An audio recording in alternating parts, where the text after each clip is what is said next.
Bonds have been in the news a lot lately, so let me give you a quick guide to understanding bonds.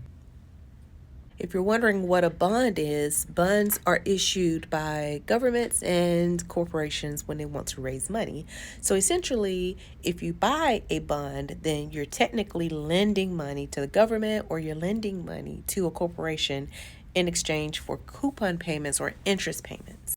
One important question to ask is, so who's buying these bonds? You have your institutional investors like pension funds who buy these ultra-long bonds to match their long-term liabilities and ensure a stable source of income for future pension obligations. You have insurance companies, they do the same. Sovereign wealth funds, which are basically government-owned investments. They may hold these ultra-long bonds as part of their diversified portfolios. Of course, we have central banks, and then we have long-term investors. These are just a few, but there's so many more. So here is a 54-year chart looking at the 10-year Treasury rate.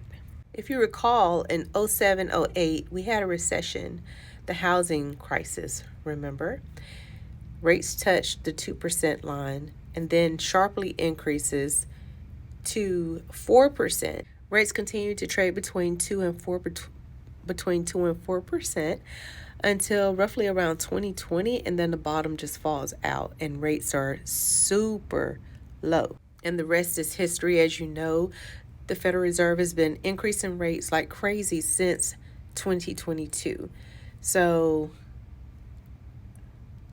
one thing we should think about when we see this sharp increase in rate is that the government has to pay interest on its debt. At these rates, it's really unsustainable.